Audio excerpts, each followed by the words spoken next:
YouTube, how y'all are? This is Red again, coming back to you just as promised earlier today. Tonight we're gonna do two preparations. We're gonna do pork butt, aka Boston butt, also known as the shoulder of the pig. I went to Costco in preparation for the fight tomorrow, and because they come in one big package, two in the package. They're about 8.5 pounds each. Unfortunately, there's no bone in it, and usually I like the bone in because it's imparts flavor in the pork. And when I pull it out, I like to see that extraction come off clean, and for me, it's a sense of pride.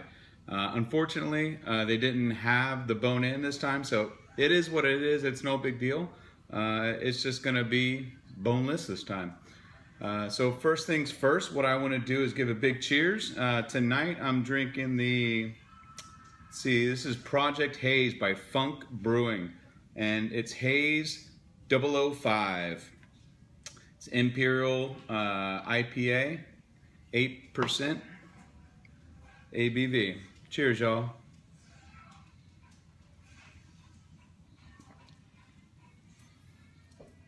Nice and fruity and light. Not that heavy alcohol flavor, exactly what you expect from an IPA. A little bit hazy, which is what I like. It's got a nice fruity, a little bit of hop there too. For the cook, some of the things that you're gonna need. You're gonna need pork butt, you're gonna need mustard, and you're gonna need some sort of seasoning. I like to keep it very basic. Again, I don't work with injections. I work with imparting the flavor with my stick burner and making sure that smoke penetrates and allowing the seasoning in the meat to speak for itself. So it's more of a marriage in your mouth is what it's going to boil down to, and that's what I enjoy, that reaction, because to me injection, is not cheating, but it's a shortcut that I'm not willing to take. So again, today we're using Oakridge BBQ. I don't know if some of you have heard of them before. They're really good.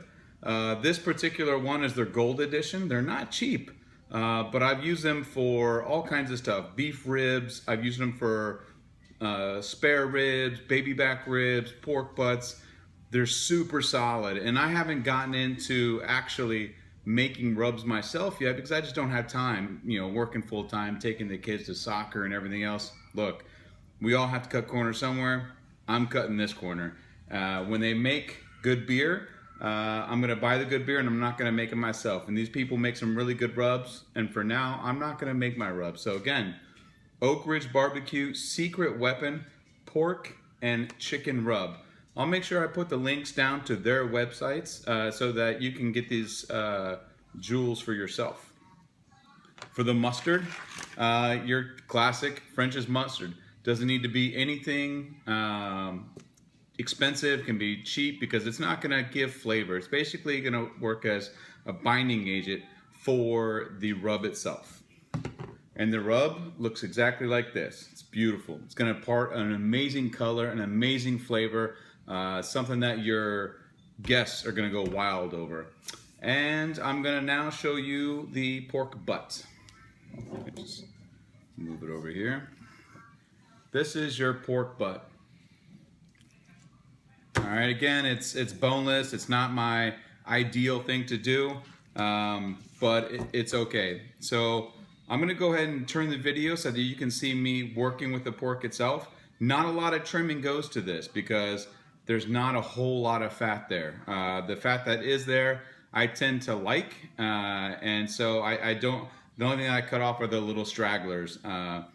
That you'll see on the meats, but anything else I keep it on there basically. All right, here we go.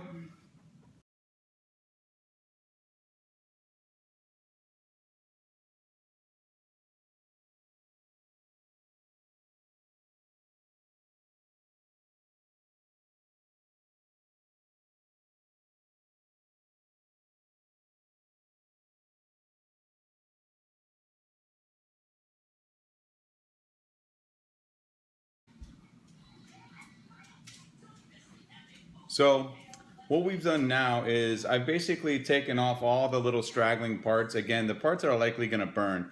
And again, I don't take out much because this is ready to go. And this is why when I have a big barbecue and I've got anywhere from 15 to 20 people, I like to do something like this because I can make a lot of food for a very economical price.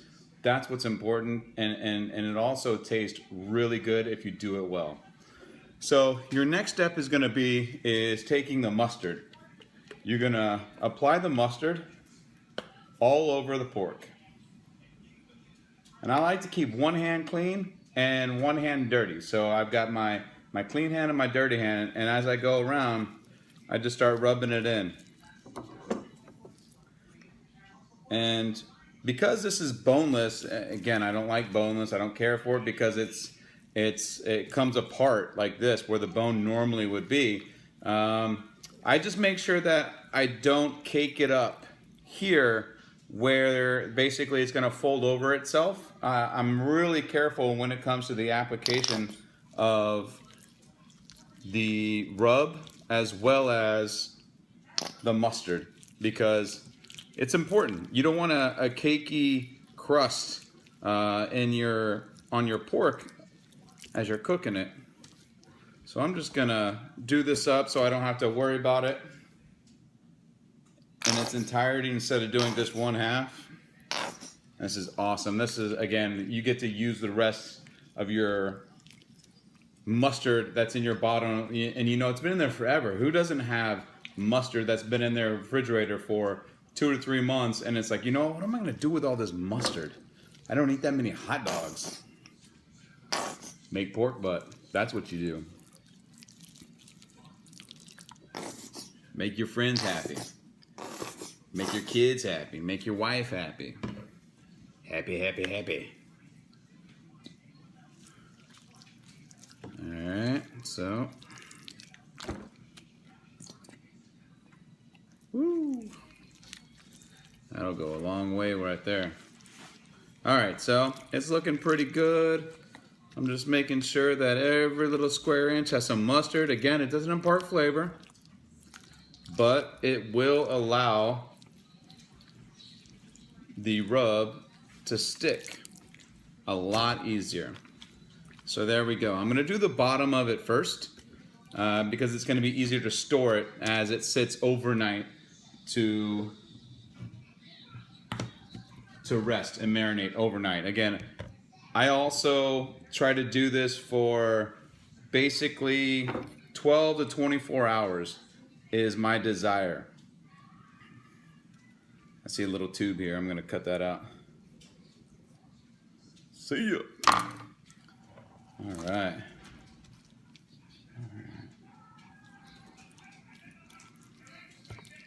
Cool.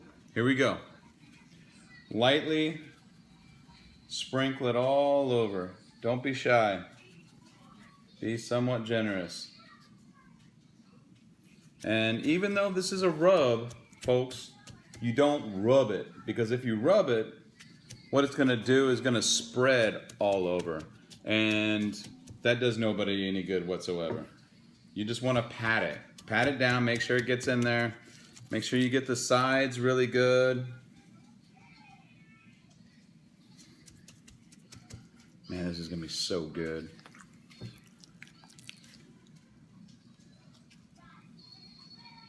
And again, you want to be careful when you're opening this up and not to put too much inside those layers, because normally you wouldn't get seasoning up in there, but I'm going to take advantage of it and put a little bit. Nice and easy there. Don't forget the sides. The sides need some loving as well. Every piece of this pork needs some loving. This pork gave us life. You gotta respect it.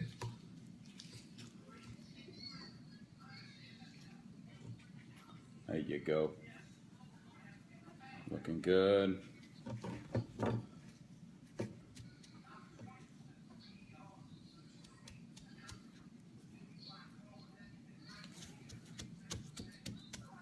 All right.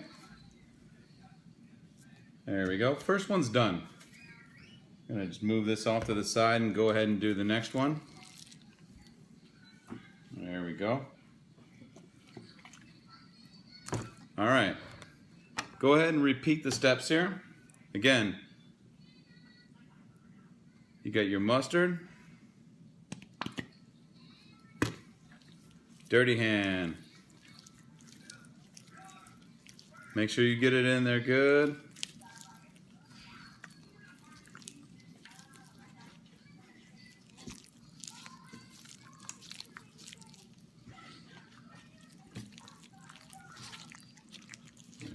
It's like a little massage, you know? When you want a little massage, you're gonna go into a smoker for a while. I guess it's the same thing. We go into saunas and we sweat our booties off. It's doing the same thing, except for this is gonna get in our bellies. You gotta give it a little massage, give it a little TLC. There you go, looking good. And you don't need much mustard. No, I don't need it. You know, here again, opening it up, put a little binder in there. There we go. It's looking good. And what's cool, I'm kind of seeing it now, like because the bone is out, you can start to see a lot of the separation of like the money muscle and the various tubes that are in here. Where if you're in a competition, which I've never been in, but would love to at some point, start cutting those away, and this is pretty nice. It's a pretty easy way to do it. So I'm going to take the rest of this rub here. Again, Oakridge boys, right? Oakridge BBQ. Good stuff, man. Not cheap, but if your guests are worth it and your family's worth it and you've got the ability, you might as well do a little something, something. It's not every day that you do something this big. Because I'm going to do these, and I'm also going to do a 13.5-pound brisket, which will be in my next video. Going to show you how to do a brisket Texas style. There we go, it's looking good. Nice and pretty. I'm big on aesthetics too, you know, it's one of those things, if it looks good and it tastes good, it just makes the experiences that much better. That's what I try to aim for, is an experience. It isn't just sitting down eating, chatting, you know, with your buddies and everything else. It's about the experience, right? And that's what you want to give them. You want to give them something to remember. Like, man, you remember Red's barbecue? When's he gonna invite us back again? That's what I want to know. Again, I'm putting this nice and light. Not being too heavy there. Pat it down, don't rub. There we go, it's looking good. All right, she's gonna rest up for the night. I'm gonna go ahead and try and sprinkle a little bit more here. Go ahead and use a little bit more up. And that's it, folks. It's just that simple. She's done. I really appreciate it. So this is going to be how we prepare the pork butt. It's gonna now rest for about, I wish I had 12 hours to rest it, but I don't. I had a lot of work today. We'll fire up the Wichita Yoder smoker tomorrow morning at around 5 a.m. And this 8.5-pound pork butt, I'll try to cook it around 225 to 250. It's gonna likely take me 8 to 9 hours. I may even try to lower the temp a little bit and extend the cook, because I'm in no hurry. So I'm really big on low and slow and imparting the flavor of the wood into the meat or the pork or fish or whatever I'm using. So I'm gonna let this little girl here rest overnight and check back with me in the morning. Thanks, guys.